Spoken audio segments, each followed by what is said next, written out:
I don't care how beautiful your product is. I don't care how sexy your messaging is. If you don't have a way to one, distribute for people to see it, all your effort, it didn't exist. The other thing, it's not enough for people to see it. They want to take an action. But once I take the action, we have to be able to have a way to nurture them.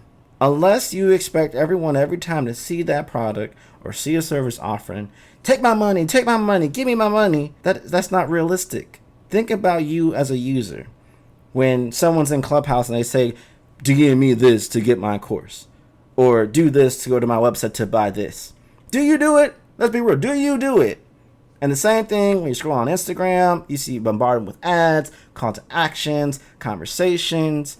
If you are lucky to get someone's attention and then they take an action, and let's say they leave something in the cart, they give you your email and their information, but they don't respond to your next 3 email, whatever. You have to have a process to nurture them. And nurturing isn't just, let me set up my email funnel of 5 emails of why my product is the best thing since sliced bread. Who am I? Why I'm the greatest person since blah, blah, blah, blah, blah. I'm compared to Gary Vee. I'm compared to Grant Cardone. Whatever your ideology of a person, comparison in your industry, in your field, who you look up to, you get my point. It doesn't matter. You got to have a process to nurture. And I mean nurture, not even to get people to buy once. You have to have a process to nurture after they buy, because things get obsolete, things change, needs and demands grow. And so they may need to re-up and buy it again, buy the product or service again. Are you going to have more offerings as a service provider? You're going to have more products as a product producer. So all that needs to be relevant. And so the thing about it is you need to think about the end in mind. And the end in mind says, I'm always nurturing. From the moment I'm talking to people who've never heard my name, I'm already trying to convince you and nurture you of my why, to establish trust, to create, hey, this person, this human, whether I buy his product or service or whatever, could be the key to unlock something that I need. And if they follow me, boom, I need to nurture them. If they comment and engage with me, boom, I need to nurture with them. And you're probably wondering, well, Troy, that's a lot of time and commitment and effort. Hey, making that 6, 7, 8-figure business takes a lot of time and effort. They need to feel like I'm the only one under the sun. This is a relationship business. To scale your business and get those leads and then nurture them, this is all about relationships, baby. You got to show them, hey, you are the only thing I see. You're the only thing I want. You're the only thing I need. What's up, digital world? You're listening to the I Digress audio experience with Troy Sandidge. Social media, marketing, storytelling, business, culture, and more. Coming to you in 3, 2, 1. Those email funnels need to feel like, wow, you really are speaking to me. You're really talking to me. And it's not just the email funnels. You have to make sure that, hey, I'm checking in with my community. I'm active listening. I know I'm dropping a lot right now, but I'm trying to set the foundation, set that stage that when we think of nurture, I'm trying to reprogram. Because people just think nurture is like a one and done thing. I set an email sequence. I schedule out some content. If it's not funneling folk to take an action, to have a conversation, to get enough reciprocal value back, that's not nurturing. Your nurturing is failing. So we got to take action. We got to measure the action. And is the action and reaction leading to the result that we want? A lot of marketers, a lot of creators, if I can be real for a minute, they love talking about what they do. They scared about sales. They're intimidated about sales. But I love my product. I love my why. Make the ask.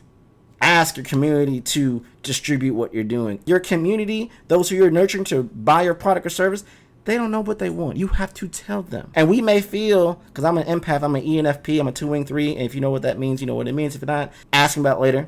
I'm a person that I'm all about, I want to make sure everyone's okay. I want to make sure everyone's good. But when you have to have your business mindset on, you got to be very direct. You have to be very opinionated and open and create this narrow field of like, this is what you need to do. This is why you need to do it. And I'm the person you need to choose. My product is what you need. My service is what you need. And you have to make that feel irresistible. That I don't make an impulse to buy from this person right now or follow this person right now. I'm going to miss out on something really big. And now you don't need to have a product or service to create that sense of urgency. You can just do that in the way you use your voice, in the way that you articulate yourself, whether you're using video or long form content or short form content, whether it's Pinterest, whether it's Twitter, whether it's Instagram, whether it's Facebook. I don't care about semantics. All that matters is that when you get these leads and when you're nurturing, I want you to understand you're always nurturing. Nurturing leads to sales. Nurturing leads to community. Nurturing leads to better marketing. Nurturing leads to a better business model, because when you can do it well and you can make it simpler and easier and faster and more consistent, you're going to make the money that you want to create the life that you want to live.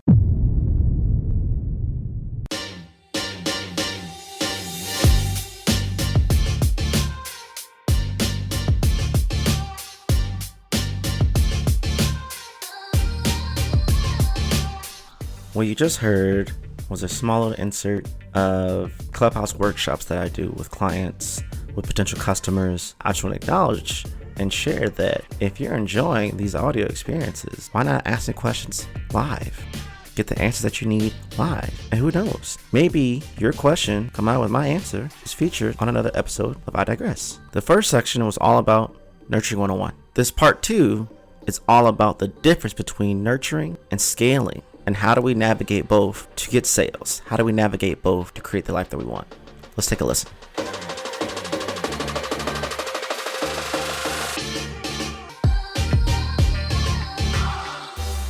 So nurturing is strictly, it doesn't necessarily mean you're going to grow. It could be a byproduct or a tool in your ability to scale and grow. But nurturing is that courting stage.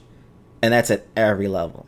So nurturing is like the little things. So if we think about a relationship, whoever you are as your partner or a family or a friend, but let's just go to the relation perspective, that agape love type of relationship, right? Nurturing is knowing their favorite color, complimenting on how they're dressing. Hey, let's do this. Hey, I remembered something. This is your birthday. This is an anniversary. This is a special moment when you came here. Nurturing is those little things that seem to mean nothing, but can mean everything. And those could be the moments to trigger scale, but not necessarily. Nurturing is that complementary piece, but you're always going to be nurturing. It's those little things that's going to maintain someone's interest, attention, and affection. You need all three. Scaling is actual actions that lead to results that you want. So again, the little baby things of, hey, complimenting about the hair or the swag or the drip, how you're having the conversations, the memories, the moments, all those fun little things. The actions of, hey, to my partner, let's go on a date. I'm going to take you to a fine restaurant and let's reminisce about the great times.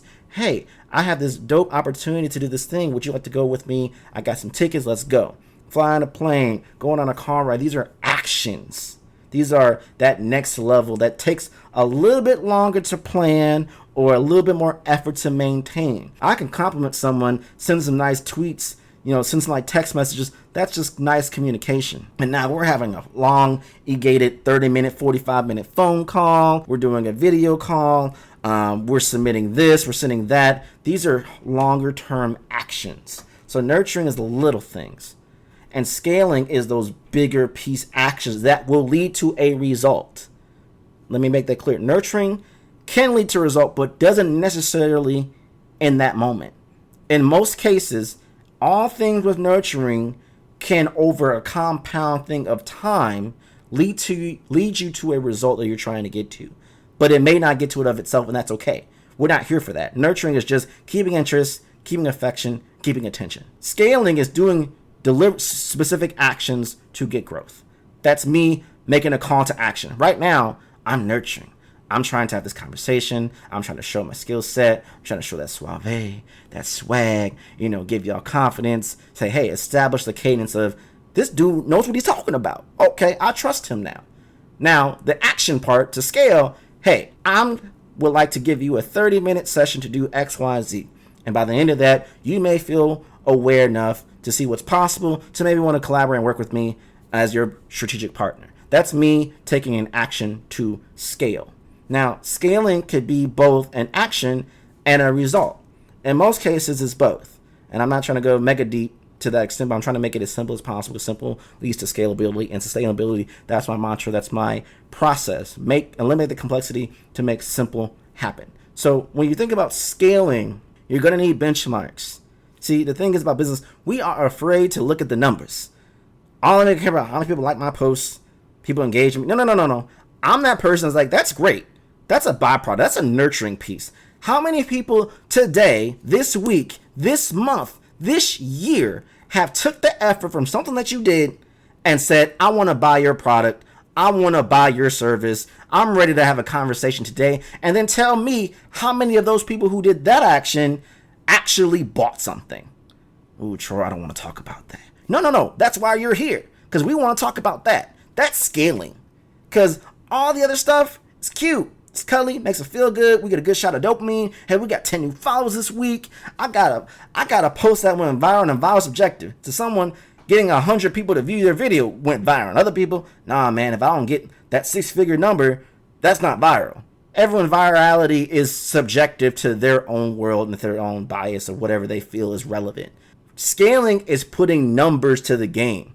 These actions are relevant because, hey, based off the data, I'm getting more people to buy my product and buy my service. And here, the keyword scaling is going exponentially up, not up and down. Hey, I got me a good sale today, and I got crickets for the next 5 weeks. That's not scaling. That's a one-hit wonder. Let's celebrate. We all need the money. We all need the bag. But the art of business is creating something that a lot of people want, that's in their niche, that they're not only going to buy it once, they're going to buy it again. They're going to tell their friends. And you do that enough times with these layers that now it's making exponential growth.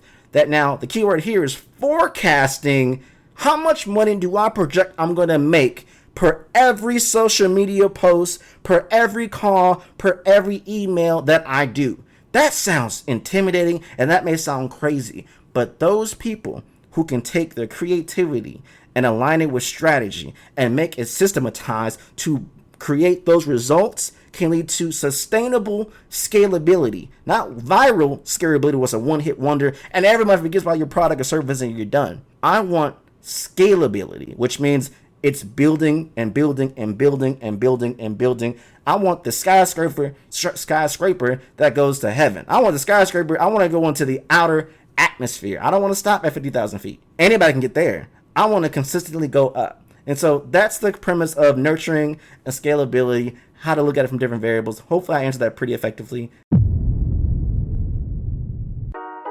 And that's a wrap. We hope you enjoyed this episode of I Digress. What was your takeaway? Care to share your thoughts and tag Troy on social media? You can find him on all platforms at Find Troy. Don't forget to like, subscribe, and leave a review or comment for this episode from wherever you're listening.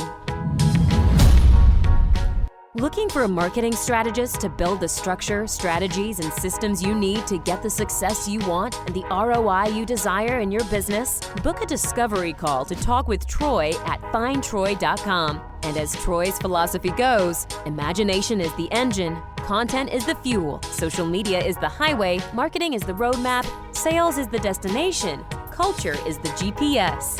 Thanks for listening.